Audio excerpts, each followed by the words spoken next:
Welcome, everyone. We are the Geek Patrol, and our microphones don't have a stunt setting. I'm Joe Thorderson, here with my buddy Brandon Olmstead. And Brandon, what do we have today? We have got a very special guest in for our first ever Artist Spotlight. Nice. Okay. And What's the acronym for Artist Spotlight? you are a part of a GTR AS. Okay. Yeah. And kicking that off, we have the perfect person for that. Absolutely. He's all AS. Hey, Shawn Howe, known citywide at least as ShawnZilla, the probably one of the most prolific artists we have in the local con community because he goes to every show. I'm everywhere. I'm omnipresent. Good to see you, Shawn. Hey. Well, Shawn, I mean, I would say, too, folks, if you've ever been to a convention and maybe you've seen us, you've probably seen Shawn because you go to most of the shows in town. I mean, I was a little shocked that you weren't at Anime Blues, but I mean, they were letting anybody and their grandmother in, and then yelling at them. I don't feel like we're painting a very good picture of Shawn. I mean, Shawn, you're a great artist. Shawn's a good dude. We like to tease you. Thank you. Yeah. Well, because I take it. You know? Okay, that's true. I'm just a nice guy. Yeah, let's. There's some history behind that. For the longest time, you couldn't get in to do a show with Anime Blues because everybody would buy their booth before they left, and then everybody was grandfathered in. There was no extra space. Well, that's true. This year, there was space. Yeah, I never applied. I applied one time, and then everybody told me that it's like, oh, they have their own people. Right. And I was like, oh, screw it. I'm not going to do it. But then, you're not much of an anime artist, though, are you? So, I mean, in fairness, I guess. Well, kind of, because I'm getting more into it. I was a little hesitant because I have a semi-realistic style, and I was worried that the weebs would get really mad at me. I mean, I get a little mad at you with some of your style, too, but, that's only because I don't have any more wall space. Oh, and okay. Part of that is your fault.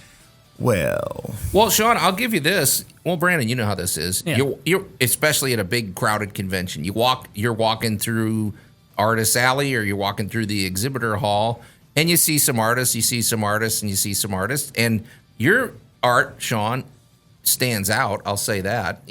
I mean, it's definitely your look. Like if you see it, you're like, oh, Shawn Howe made this. Yeah, so. Yeah, you definitely have cultivated your own style, but it is a very.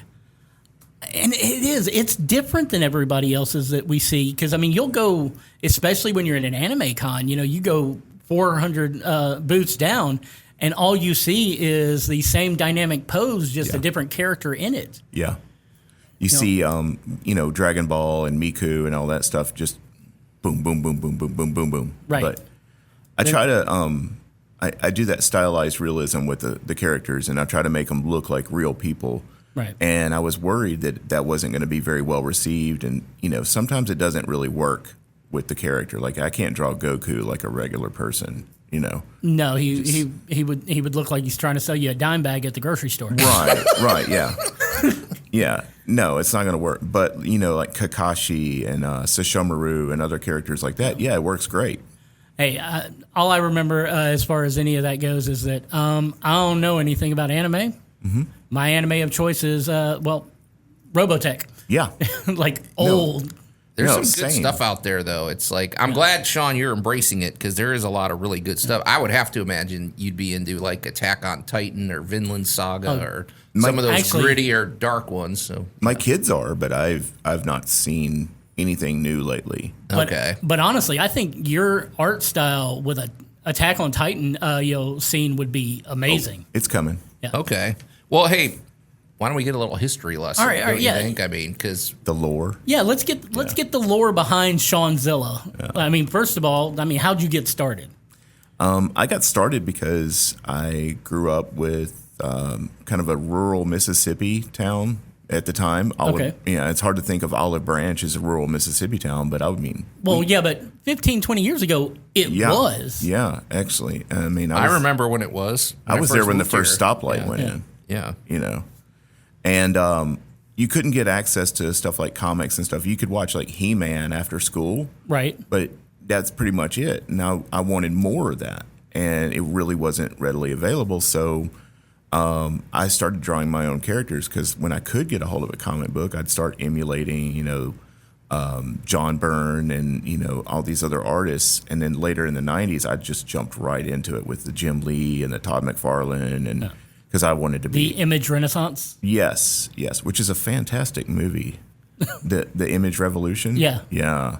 Oh, that documentary? Yeah. It is interesting. Yeah. That was a weird time, too. Wait, how old were you in that era, Shawn? Because that was like with the artist speculation, Superman died, all this stuff was happening. Yeah. But I was like 13. Okay, so you were old enough to appreciate what was going on. Right. And then I saw that because where I went to school, I was kind of like you were a weirdo. I was a weirdo. Yeah, absolutely. I mean, I was a goth kid, but it helped that I was bigger than everybody because I didn't get really picked on for that. There you go. Yeah, I looked like Marilyn Manson on steroids, and literally.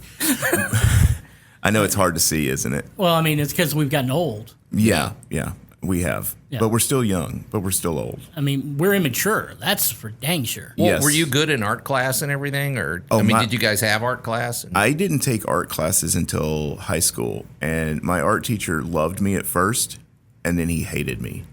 What's up with that? Well, because he was all about setting up still lifes, and here, you guys take 5 days to work on this. Don't bother me. I'm going to sit over here and work on my own stuff. Right. and it's cool. I didn't really want to draw the bowl of fruit, but I'd go ahead and knock it out real quick in like 2 days, and it would look what I thought looked pretty well, and everybody else thought it looked pretty well. But he's like, no, you don't take your time, you rush, blah, blah, blah. It's like, because I don't want to draw this. I'm going to draw something else. Right. But I think you just nailed exactly our generation's, like full-on high school years. Yeah. Get your homework done early so you can go out and mess around. Yeah. So this art teacher, this was his side gig, teaching you guys. Seemed that way. Funny how that worked. Was he younger? No. Or was he old and embittered? Probably a little old and embittered. I mean, he had an art fee that you had to pay every year for supplies, and it was really cheap. It was like $16, but still, some kids wouldn't pay it. And he would put on the board the list of leeches. And he would straight call you a leech because he's like, you're taking my money. That's pretty bad. Yeah. Way to inspire the young. It's like, dude, you're an art teacher. Aren't you taking my money? Honestly, though, you know what, Shawn? This is probably really good real life training, getting that kind of treatment as an artist, don't you think? Yeah. I mean, that's kind of not far off from the real world. Well, I mean, you're ostracized in high school, at least I was, for drawing, because if I drew superhero men like He-Man and Superman and stuff like that, you get the little kids who don't really know any better, and they're just like, why are you drawing muscle men all the time? Oh, yeah. And then you draw, Rogue, and they're like, oh my God, why are you drawing these? It's like you couldn't win. You were. Yeah. So many people. I mean, 4 years of art. If it wasn't for a damaged hand, I'd still be drawing. Sure. But if it's like, you always got those people who are very much. First off, you're an artist. There's something wrong with you. You're a boy and you want to do art. Yeah. It's like, oh, really? we grew up in that age. It's like, I mean, I could still play a good game of football if I needed to, but I just didn't care anything about it. Yeah. My art teacher, though, luckily, I went to Craigmont. I graduated back in '96. My art teacher was very much a positive influence on me, and the fact that she wanted us to go do whatever it was we were going to do, and then she'd go into the back and smoke. Wow. There was teachers smoked back in those days. Yeah, there was in the lounge. Yeah, there was no denying that Miss Yules was smoking in the back room of the arts. Smoking in the back room. But it's like, I mean, we were we had skeletons out there we were learning anatomy with, but then we also had pottery wheels and everything, and she was very encouraging. If I had to deal with Mr. Leach, I would have probably just said, you know what, screw it, I don't want to do it anymore. And I did 1 year. I was just like, screw it, I'm not going to do this. And I jumped out of it, but then I jumped back in because I was like, oh, I don't really have an identity otherwise. It's like, oh no, the only other elective that's open is choir. Yeah. That's not happening. I'm curious though, Shawn, because like my art experience, and I'm not really a very good artist, but was totally different in Chicago, man. They really encouraged the arts. Yeah. I mean, you were taking art class from like 5th grade on. Yeah. And good quality. You were learning good techniques, and they were very encouraging. We took music class, but I'm wondering if that spurred you on getting that kind of treatment from a teacher. I mean, they're supposed to be motivating you. But yeah, a lot of what I do is because I'm pissed. There you Right. go. So, Well, I'm seeing a pattern here. and that's part of why I got so into doing cons, because I went ahead and started doing art full time. I did it for 6 years because I left my corporate banking job, and in the I didn't know you were a banker. You don't look like a banker Kinda. at all, man. I don't. I mean, I worked for You burned every button-up shirt you had after that, didn't you? you're damn right. Yeah. You know, have you seen me in a button-up shirt? I haven't seen No. you in anything that didn't have graphics on it. Right. It's the single dad uniform, cargo shorts and t-shirts. Yeah. Yeah. Yeah. But I did it out of spite. I was like, oh, screw this. I'm going to go be an artist.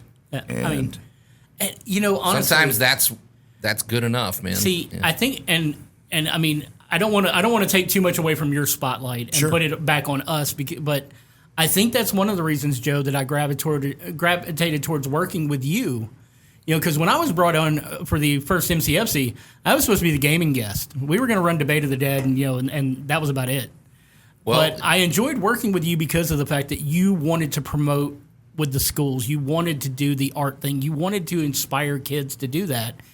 And I remember that there were a lot of kids out there that, if they had shown any interest in wanting to do art or music or drama or anything like that, the first thing you got was kind of, derided by any, alpha male wannabe in your life about how you weren't, that's not for you, man. You need to do this. that's interesting. And, I mean, never it's just felt that. Well, you were lucky because Chicago is a very There's a lot of liberal art culture arts, out there. Yeah. kind of thing. It's like it's baseball and art. I mean, being a bigger kid, like, stature-wise Yeah. and stuff, I mean, the football coaches were like, why are you bothering with this? Why are you not on the field? It's like, because I don't want to be. Yeah.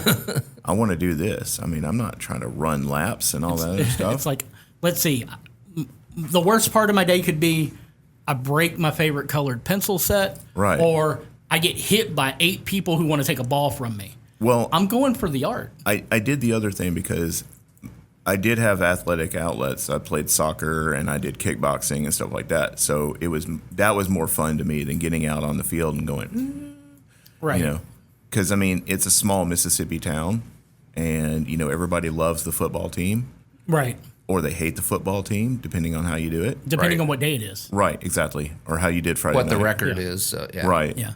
Yeah, the love of the game all came down to where you were at mentally on Saturday morning. Exactly. Yeah. And that's just too much stress. I didn't want to deal with that. So I'm curious though, because I like I said, I can't really draw or anything, but I'm good at woodworking, Brandon. I mean, Oh, dude, in fairness, I could make. And Shawn, I find woodworking very satisfying, and it's like I almost find it therapeutic, and I enjoy the thing of taking basically nothing, a block of wood, and making something. But what's it like when you have an empty page and then a day or two later you have something there? I mean, what do you get out of art, I guess? honestly, it's a way of making something, feeling like I created this. Yeah. And I mean, I love woodworking. Like, that's something I've always wanted to do. My grandfather did that, and he was freaking amazing at it. And I just never understood how you take a block of wood and then turn it into a box and stuff. Yeah. But for dealing with the blank page situation, you get an idea in your head, and you're like, okay, I haven't seen that. Nobody's done that yet, so I got to do that. And it's this feeling of accomplishment, like you made something out of nothing. And I'm not a huge fan of my own art because I always look at where I screwed up on it. Oh yeah, you're only going to see your own mistakes. Yeah. That's how it is with everything. Yeah, don't you think, you'll Brandon? always be your own worst judge. Yeah. Well, and the thing is, art is subjective, and it never really will be finished. Right. I mean, you could honestly just keep working on a piece forever. So you have to. Yeah. I like Prince's philosophy. He embraced imperfection. Like, that's one of the things I like about him. He made it. He put it aside, and it was done, and then he went and made another piece. Like, One of the things I loved about Prince is the fact that he had it set up so that if inspiration hit him, he could start recording in the bathroom, in the hallway, anywhere in his house, you could record. Yeah. Is that how it works with you, Shawn? Like, I don't know. Yeah. Do you have a notebook? Do you have? Yeah, I keep supplies near me. Like, I've woken up at like 3 a.m. and gone, oh my God, I had this great idea, and I start sketching it out, and then I go promptly back to sleep because I was wondering if you get the dream, the artist dream. He's like, Yeah, sometimes. Then I go back to sleep because my kids will wake up in a few hours and they're loud. Well, right now it's the puppy who will wake up. Oh. Oh, yeah. Yeah. Yeah. My son got a Bernese Mountain Dog, Great Pyrenees hybrid. That thing's going to be huge. Yeah. It's already huge. He's like 13 weeks old, and he's amazingly huge. Oh boy, I don't know, man. Clean. I hope you have a big backyard. So I think the next time we put on a show of some sort, we got to make sure it's dog friendly, so Shawn can have it sitting there in the booth with him. Yeah, because I'm not saying it because he needs the dog with him. I need to pet this dog. Yeah. Yes, he is adorable. Well, hey, I want to say something, Shawn, because we always somehow mention the Memphis Comic and Fantasy Convention, but I mean, we've been running it for 16 years, so. And running it well, by the way. Well, we're trying. Of course, this year, whatever. But what I was going to say is I've always, Brandon, you're right, man. I've always had a great respect for artists because I'm thinking, for one thing, it's a skill 99% of us don't have. But also, I think it takes a lot of guts to have an idea, to put it, to basically make your art and then put it in front of the public and hope that they buy it and present it. That's like you're bearing your soul, man. And that doesn't go away either. Right. And you're making yourself very vulnerable, and it takes a lot of guts to be an artist, man. Oh, and it's a lot of work. I mean, Yeah. way more work than people may realize. So. When you post something on social media, I mean, before I post anything, I run it through the gamut of a lot of friends. And I'll send them a picture of it first, and I go, "Does this look okay? Did I accidentally draw her hand, on her elbow? Because you've stared at it so much." Can you tell that this is, is perspective and not like she's got a chicken wing? Right, Yeah. right, yeah, exactly. Does this jive? Right. And a lot of the same people that we know, I'll send them pictures of it, and there's art teacher friends of ours who are like, okay, yes, no, I mean, put that somewhere else. I mean, we can go ahead and mention there are a lot of people that are part of the local cons who they won't spare your feelings because they know you don't want them to coddle you. You want a real answer, and they will give you that real answer. Yes. And I don't think you find that in a lot of other. I mean, I'm not going to say we're cliquish, but the con community around here who support one another, they'll tell you if it's garbage. Yes. And I think that's something that you don't see in other like groups of people. But they'll do it in a way that it's not mean. Well, because you don't want to be mean to somebody. You do it in a supportive way. Yeah. Constructive criticism. Yeah. Well, but when did you start going to conventions? That's what I'm wondering. Because I mean, it's one thing to make art and it's at your house and maybe you give stuff to your friends, but that's a whole other thing than actually making. And in fact, I'm going to take it a little different. I don't want to know the first convention you did as an artist. I want to know the first convention you went to as a fan. Oh, there you go. Yeah. Okay. So the one that made you go, "Hey, I can do this." Okay, so back in the day, you didn't really have a whole lot of comic book shows, or at least if you did, you didn't know about them. Right. I mean, you had like San Diego and stuff, but when you live in Memphis and San Diego's all the way over there, you're not going to get there. There's a rundown hotel on Mount Moriah that used to have a basement comic shop every 6 months. Yeah. See, nobody told me about that. See, and no, you don't know about it until you stumble across it. Right. You have to know the password to get in. Yeah. So I used to go to a lot of the baseball card shows with my dad. Right. And you've met my dad. Yeah. I've seen your dad work your booth. I mean, it's an experience. Yeah. Great guy. I would go to these card shows with him, and there'd always be like one or two random people that had like some Batman cards or maybe like one or two long boxes of comics. And I'm like, hell yeah, I got comics. Right. And that's how I got into like the Image comics and stuff like that. So going to those shows and dealing with the sports cards and stuff, and then seeing, okay, there are people who buy comics. Right.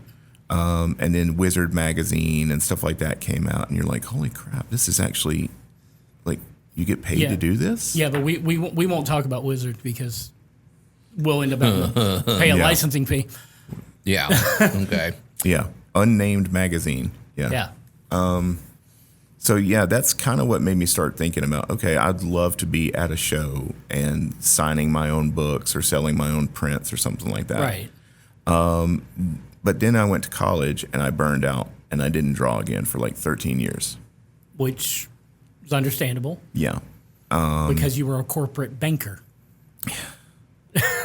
So, I'm not shaming you. No, shame. We all have shame to go, all the way. Dude, I specialize in surveillance. We don't have to talk about things. That just means you like to watch. We don't have to talk about things. Well, Shawn, but did you ever, like, I guess what I'm wondering is because we've all been there, like, you're like, all right, I can do this. I'm not just a fan of this. Mm-hmm. And so I'm wondering when that moment actually came. Or was it a big moment, or did you ease into it? It's going to a first convention seems like a big deal to me, man. I eased into it. I did a fairly large convention in Memphis that had a pretty low table fee, and I was like, okay, it's like $75 for the weekend. Okay. I had maybe 15 images in my catalog, right? Air Like quotes. prints and things. Yeah. Okay. I had no backdrop, no setup, no nothing. I literally had a table with a $1 Walmart plastic tablecloth on it, a little handwritten sign that had my name on it, and my prints just laid out on the table. And not the best way to display, but that's okay. Not my best foot forward. But I made money. Really? Yeah. Okay, cool. I didn't break even. I made money at that show. And I was like, okay, so maybe there's something here. And other That's artists. not typical, man. No. A lot of people start off losing money at first. I've lost money at a couple shows, but not very many. And there was somebody, it was at the GameCon Memphis, and he told me as long as I make my table fee and whatever I spend in gas getting here, it was a good day. Yeah. And that he going all weekend, he may not do that. Yeah. And it was like, wow. I mean, it just kind of befuddled me, especially, you're selling, because he was selling games, you know, and all it really costs is like 3 boxed, D&D sets, and you paid for your booth. Yeah. Well, no offense, I wouldn't want to do that. I might do that just as a way to test the waters, but I wouldn't want to make a career out of that. How do you do that without making money? But you made money right out of the gate. I wonder why that was. I don't know. I really don't, because people would stop and they would look, and I had nothing that would gather your attention on my table. Yeah. I mean, I had a couple of Crow prints and some Harley Quinn and whatnot.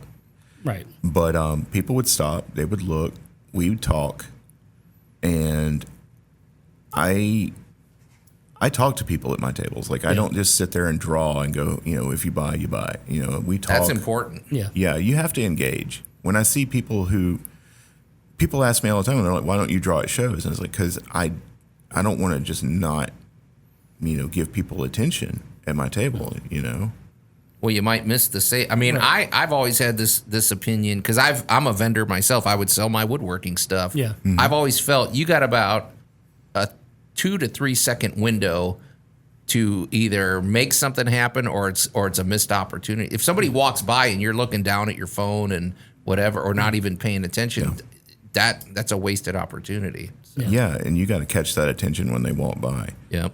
And in our community, we have a lot of people who are fairly introverted. I don't know if you've noticed or not. Not in our community. Right. Yeah. And they're a little timid about coming up to you and stuff. You got to yank people out of the crowd sometimes, and it's not easy to do from behind the booth. Yeah. But, if you're looking down at a sketch pad, you're definitely not going to get their attention. No.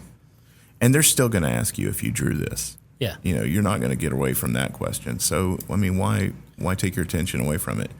See, I always thought that one of the greatest things would be to do a sketch of yourself holding double thumbs up with a shirt on that says, "Yes, I drew this." Okay. Because I've seen Sounds so like many, a Norman Rockwell thing, but right. But I've seen so many people who, like you said, you're not going to get away from that question. Right. But it's one of those things that if you put something out there and you're kind of poking fun at the question, it makes them a little more comfortable. Mm-hmm. It lightens it. Yeah. Yeah. Because a lot of artists get mad at these questions, and it's like they get mad at hearing, "Oh, I can't draw a stick figure." Well, they can't. I mean, they're trying to compliment you, dude. Yeah. Or, they're like, "Oh, my niece can draw." That's awesome. I'd love to see her stuff. Yeah. You know? Yeah, it's one of the most positive members of our community is A.G. Howard. Yeah. He took time out of his schedule to do a specialized makeup tutorial with my cousin, who was just getting into it at the time. And Finn's not doing makeup effects anymore, so much because that's grown up and no time. But they really enjoyed just being able to sit there and engage with someone. And Finn's really introverted anyway, so the fact that AG was able to do that. And I've seen you actually talk to people who are coming past your booth who aren't even really, they kind of do the glance over, and then you get their attention. Mm-hmm. I'll say this, Shawn, too. This is the other thing, because to me, what's important is every piece of art has a story behind it. And sometimes, like, I'll be talking to an artist at a booth, and maybe I'm not 100% sold on the actual execution of it, but when I hear the story behind it, I'm like, okay, I gotta buy this. Like I've talked to some artists, and they're like, yeah, this is representing such and such to my my aunt who passed away and whatever. I'm like, okay, that's really heavy. That's cool. So sometimes, and you're not going to get the story if, like I said, if you're looking down at your phone. So no, you're not. And I mean, your Facebook status is not that important. I mean, update it later. Yeah. It's, and unless people go looking for it, 90% of your friends that you're posting that status for aren't going to see it anyway. Right. Well, in my case, most of my friends are already at the show. Right. So they can just walk over and go, hey, how's it going? Yeah. Yeah. It's like, hey, it's like, I know that I'll shoot you a message every so often, like when you're up at West Tennessee or down in Tupelo. I was like, so how's the show going? Oh, yeah. Because, it's like, even though I'm kind of like in step back stasis mode, I'm really still just, all right, I got to make sure that the shows that my friends are at are still doing good. Absolutely. Well, you made money at the first show, but I'm guessing it probably felt pretty cool too, right? I mean, even though you probably were looking at other displays going, okay, I got to start. Yeah, I was taking notes. Taking notes. But and so somehow you got hooked because you're, like I said, you do a lot of shows every year, man. Yeah. So. And my show neighbor at that show, a guy named Eric Nyamore, really great guy. He took me kind of under his wing and is like, okay, this is how you get a backdrop. Here's an Amazon link. This is right. So the next show that I did was like the next year because, I was married at the time, and my wife was like, you spent $75 and you spent gas and food, and you took the kids, and I'm glad you got to go hang out in the nerdery, but come on, we got to pay bills. Right. Yeah. See, I have the exact opposite experience. My wife's like, yes, I can have a quiet weekend. Go do a con. There you go. So. Right. Well, I understand. I do understand the balance too. You got to pay the bills. So, but all right. But then you upped your game, and then upped my game. Yeah. Decided I was going to jump fully into it, and then was rolling with like 3 or 4 shows a year. You guys, Mid-South, MCX, and then COVID. Oh, yeah. Oh, yeah. And I literally went full-time with art the month before COVID hit. Oh, wow. So you were gearing up to make sure you had plenty of prints for Mid-South Con at the time. Yes.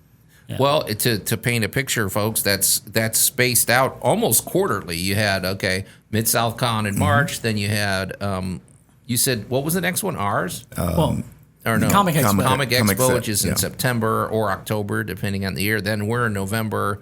And that was it. So was there one more? I thought you said there was 4, but there's like 3 or 4. I mean, I would do so it's not that frequent. Little church craft fairs and stuff like that. Yeah. Which I don't know if you've seen my art, but that doesn't go so well.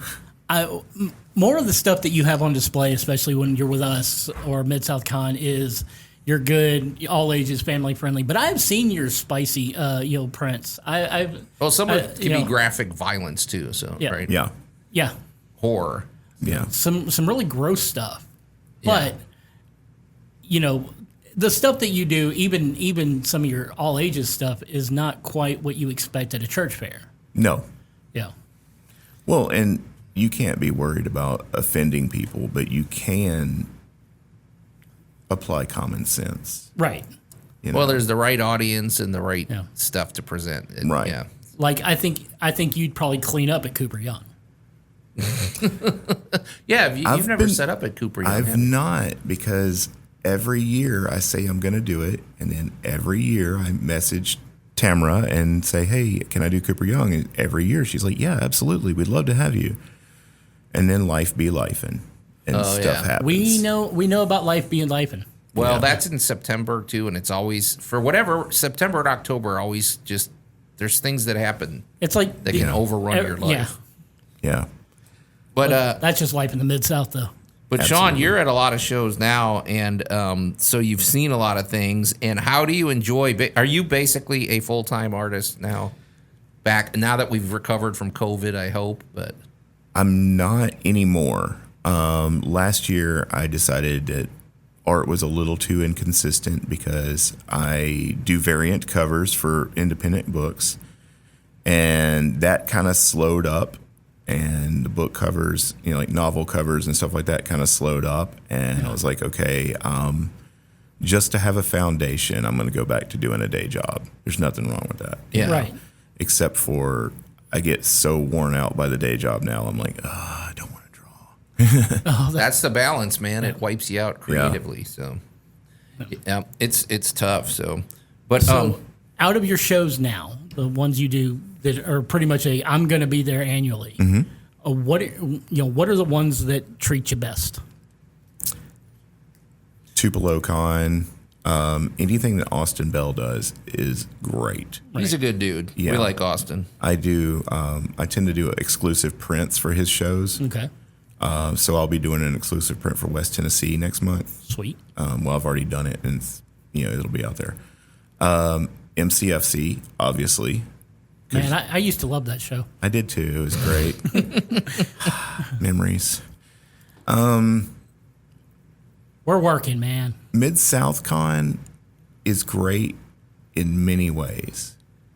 I'm not going to talk bad about them or anything. There's nothing really to say that's bad, but there's some things that could change. There's the point where it's like and you can say that about pretty much any of the shows is like, especially when you work them regularly and you start to see something that you've been working with start to go downhill, and you voice your concerns, and then immediately people are like, oh, well, you don't run cons, you don't know. Yeah. It's one of the reasons why I was, it's like, I like to talk with our vendors. I like to talk with our artists.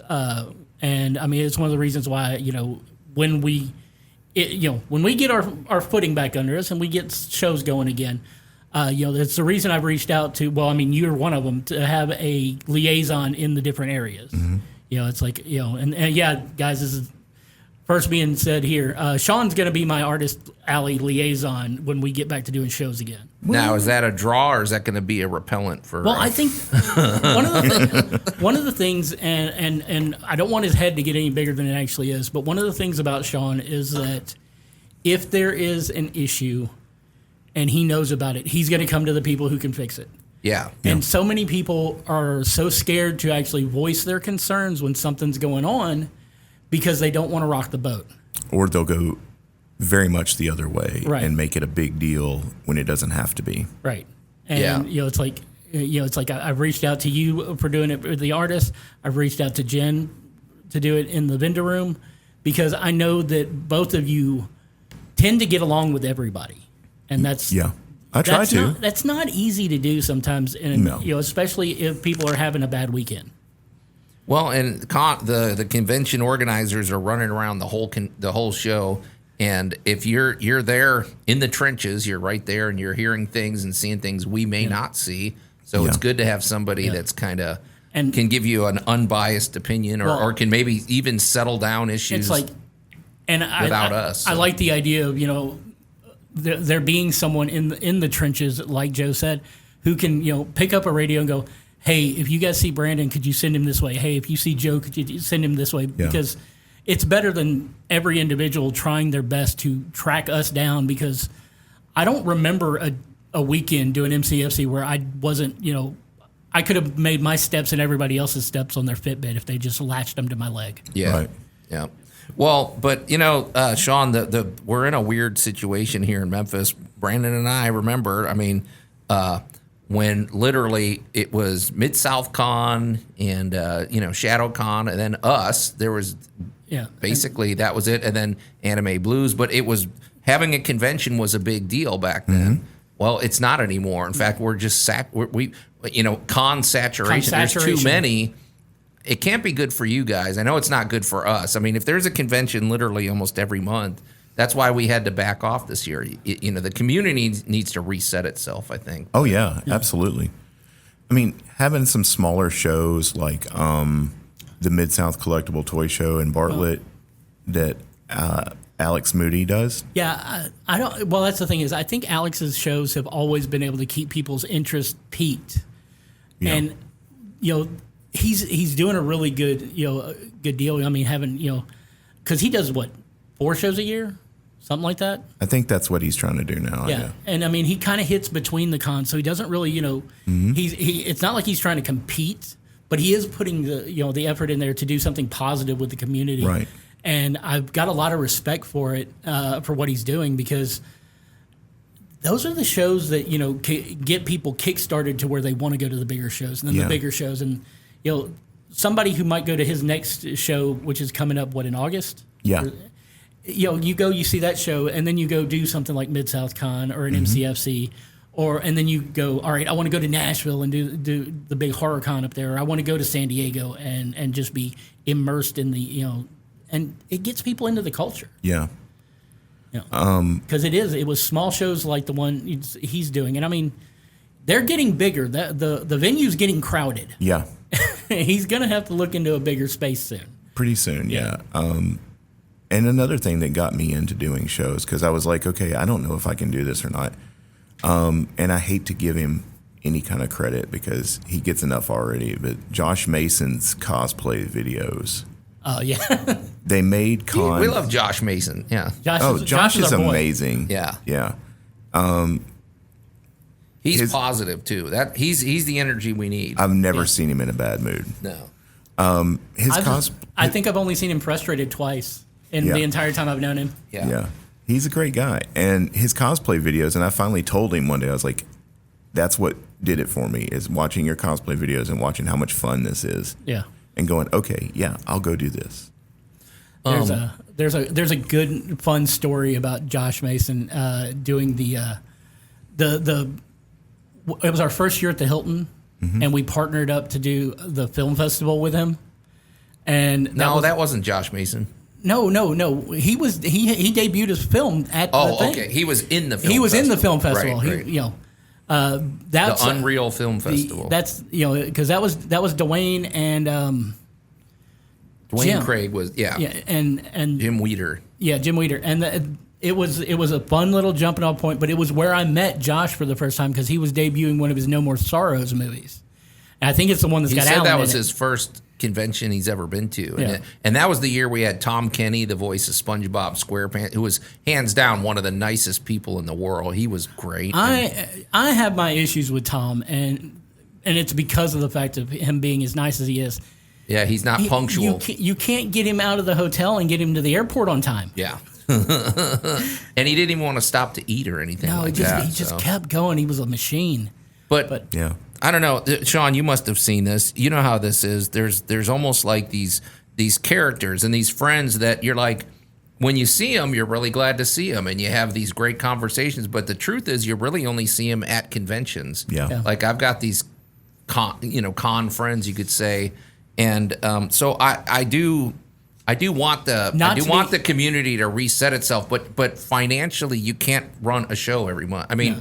Like I said, that's why we had to pause this year because it's just too much. So. The oversaturation, it starts to eat into everybody's profit. And I know this profit is one of the reasons why we do this, but it's not the reason. The reason is for the community, but without the profit, we can't continue. Well, you can't lose money. I promised my wife I wouldn't do this if it's losing us money. Yeah, and when you've got 600 conventions, going on the same weekend as you across the country, and then of course you've got one every other weekend in your local area, it starts to, you start to see it. Oh, yeah.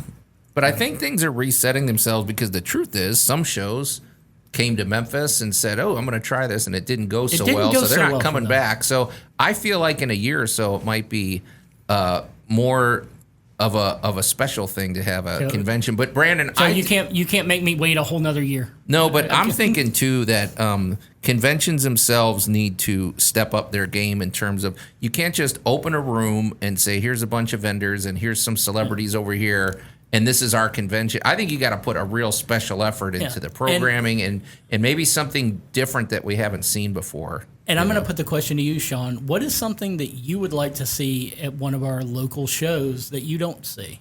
I may have stumped him. It doesn't have to be celebrity petting zoo, okay? There you go. And a lot of people fall into that, and I've totally stolen that phrase from Katie. But that's okay. She knows.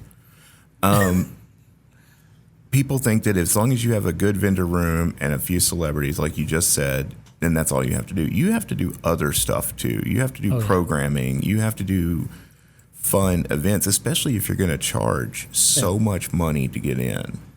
Yeah, Anime Blues and you guys both. You guys did the rave afterwards, the Piranha Room. Yeah, we've done that. The live cartoon, which took a ton of work. Man, the live cartoon. I miss the fact that that we let it go by the wayside for a while there. But I mean, it pulled out of Geek 101, and Geek 101 is...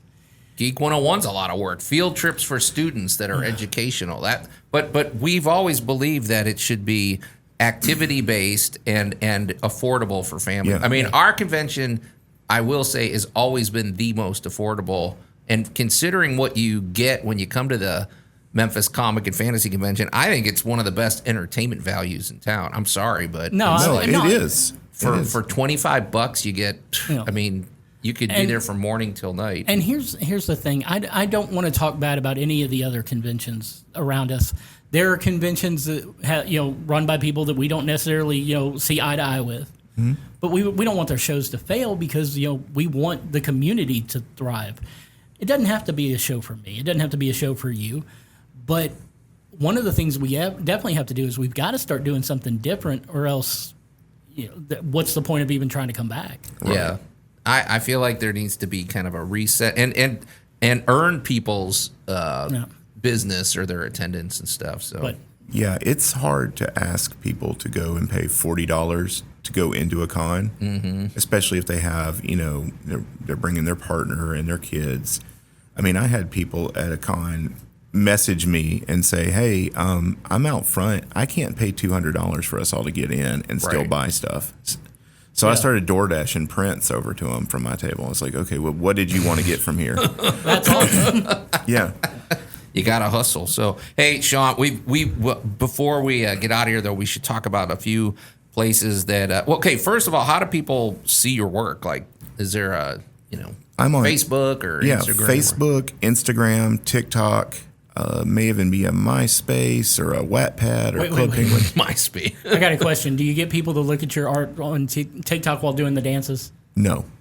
Okay. No, I don't do dances. I'm going to try it, though. But ShawnZilla, 2 L's?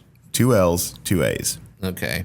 Oh, wait, what? Well, an A in the middle and an A at the end. Well, yeah. Okay, so I was thinking about my Instagram because it's ShawnZilla Art. Oh, okay. So it's 2 L's and I guess 3 A's. Okay. All right. Sorry. Public schools. SHAWN Zilla That's Art. that rural upbringing of yours. Right. Okay. Y'all. Well, and then you got shows. Tell us what shows are coming up here, man. My next show is the aforementioned Mid-South Collectible Toy Show in Bartlett next weekend on the 8th. Free admission. Yay. There you go. Good way to dip your toes in the water. Get some good stuff. Okay. Right. The following weekend, I think I've got something in Oxford. I'm not entirely sure. I have to look at it. Okay. But later that month, I will be at our good friend Austin's show in Jackson for the West Tennessee. West Tennessee. Yeah. With that one's got some celebrities there. It's like Dante Basco, Gray Delisle, Devon Dudley, a couple other people. Yeah, and we like Austin. He's a guy. If you have a concern or if you have an issue, he will listen and he'll usually address it. And he's just a good. I like him. Yeah, I'm gonna say something about that though. Is like while you're there, you need to count how many times you hear someone yell, "Devon, get the tables." I'm gonna count how many times I say it. Testify, Devon. Yeah. what's happening at the High Tone? Yeah, we've heard Because that's a rumblings. small place, right? I mean, It's bigger than you think. Is it? Yeah, I'm going to be taking over the High Tone on September 12th. Not like permanently, just for the night. We're doing a show called Mem Fair Pop Culture Art Market, where apparently I have a bunch of friends who will come a running when I say I'm doing a show. That's because they want to sell their stuff. Yes, absolutely. Yeah. They're not there to support me. They're like, hey. Hey, can I get in there too? they're booth barnacles. Absolutely. Yeah. Booth barnacles. I love that term. Not to be confused with con fiends. Right. I didn't come up with it. I stole it. Somebody, one of my vendor friends gave me that one. So. Yeah. Oh, it's a real thing though. Yeah. So on September 12th from 5 to 10, so it's an evening market. We've got the upstairs and downstairs. Skinny at the High Tone has been amazing in helping put this together. And since there's nothing really going on in September, we're going to go ahead and take over the High Tone, and I'm going to, scratch that itch of wanting to do my own show, and then I'm going to quickly realize I probably don't want to do it again. And yeah, everybody gets that bug, like, oh, I can do this. And, yeah. And then you start realizing how much work is involved. Well, and here's the thing, I'll work a door for you if you need it. Cool. Yeah. I appreciate it. I don't know, man. Well, Shawn, hey, we appreciate you coming in. And one thing, Brandon, I mean, we need as much positivity and good energy in the con community. And Shawn, That's I mean, true. you bring it, man. I try, man. And you're always reasonable. Like, you see people having meltdown. I know, like, it'll be setup day at a convention, and somebody's having a meltdown because they can't find their tablecloth, or there's some whatever, or it's raining outside, and you're always sort of this steady kind of calming force. And I appreciate that. We need that, I really appreciate that because it's hard sometimes, Well, not every, it takes all personality types. So. It really does. And there's some personality types that, you just want to yeet into the sun. You're not one of those. Oh, thank you. But we better bail, Brandon. This has been a long episode. Hey, and here's the thing: is it could have gone longer. Okay, whatever. I can talk forever. I think we're gonna have to set up a chapter 2 on this one. Okay. Well, hey, folks, you've been listening to another action-packed episode of our Artist Spotlight, or I should say our first episode. Yeah, I mean, it felt like 3. So until next week, we are the Geek Patrol, and I am Joe Thorderson. I am ShawnZilla, Shawn Howe. And I am Brandon Olmsted. And I don't have to have a special quip for this one. Okay.